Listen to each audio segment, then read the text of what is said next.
গেলেকী থানা ভাৰপ্ৰাপ্ত আৰক্ষী বিষয়াৰ বিৰুদ্ধে গুৰুতৰ অভিযোগ তুলিছে দেওপানী গোহাঁই গাঁৱৰ পিংকু বৰগোহাঁই নামৰ এজন যুৱকে। আৰু পিংকু বৰগোহাঁইক আৰক্ষীয়ে ভাৰপ্ৰাপ্ত আৰক্ষী বিষয়াজনে ঘৰৰ পৰা টানি পেলাই চুচুৱাই পেলাই লৈ যোৱা অভিযোগ উত্থাপন কৰিছে। আৰু সেই নিশাই 19 তাৰিখে নিশাই তেওঁক গৃহৰ পৰা তেওঁক টানি পেলাই লৈ গৈছিলে। আৰু সেই নিশাই তেওঁক প্ৰায় 1:30টা বজাত মোকলাই দিয়া হয়। আৰু সেই বিষয়ে আজি তেওঁ আহি পেলাই উপস্থিত হৈছে এই শিৱসাগৰ আৰক্ষী অধীক্ষক কাৰ্যালয়ত এই বিষয়ে গোচৰ দিবলৈ। আৰু আমাৰ পিংকু বৰগোহাঁই আমাৰ কাষত আছে। ঘটনাটো আচলতে হৈছিলে কি? হয়, মানে কি হ'ল, আমাৰ একে গাঁৱৰে ৰঞ্জন বৰগোহাঁই আৰু তাৰ পৰিয়ালে মোক বিভিন্ন টাইমত হত্যাৰ ভাবুকিৰ লগতে ফল্ছ FIR দি মানে মোক মানসিকভাৱে বহুত হাৰাশাস্তি কৰি আছে। আৰু সেই এজাহাৰ দিবৰ কাৰণে মই 20 তাৰিখে এই গেলেকী থানালৈ যাওঁ। গেলেকী থানালৈ যোৱা সময়তে গেলেকী থানাৰ OC-য়ে মানে মোৰ কোনো FIR গ্ৰহণ নকৰি মোক উল্টে তাতে থানাতে আকৌ মানে গোটেই দিনটো বহাই থ'ম বুলি ভাবুকি দিয়ে।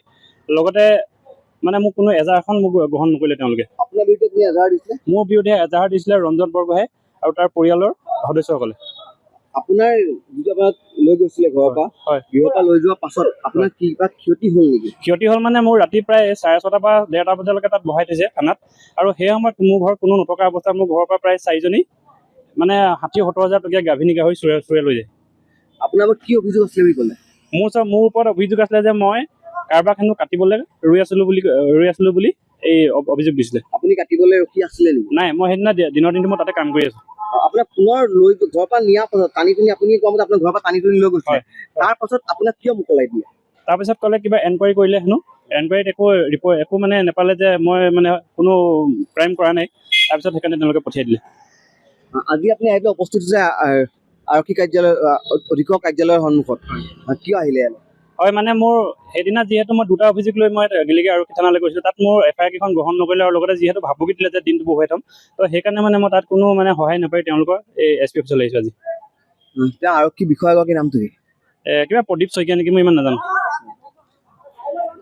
হয়, এইজন যুৱক আপোনাৰ ভুক্তভোগী বুলি ক'ব লাগিব। আৰু তেওঁ অভিযোগ উত্থাপন কৰিছে, আমি বাৰে বাৰে কৈছোঁ যে অভিযোগ উত্থাপন কৰিছে। আৰু সেই অভিযোগৰ ভিত্তিত আজি তেওঁ আহি পেলাই শিৱসাগৰ আৰক্ষী অধীক্ষক কাৰ্যালয়ত উপস্থিত হৈছে। তেওঁ গেলেকী আৰক্ষী বিষয়াৰ বিৰুদ্ধে এখন গোচৰ দিবলৈ তেওঁ আহি পেলাই উপস্থিত হৈছে। আৰু এটা কথা আমি জানিব পাৰিছোঁ যে তেওঁ এই যিখন FIR তেওঁৰ ওপৰত দিয়া হৈছিলে, যি গোচৰ তেওঁৰ ওপৰত ৰুজু কৰিছিলে, সেই গোচৰৰ ভিত্তিটো তেওঁ এখন RTI তেওঁ কৰিছে, তথ্য জনা অধিকাৰ আইন 2005 অধীনত তেওঁ তথ্য জানিবলৈ তেওঁ আবেদন কৰিছে এই RTI বিষয়ে।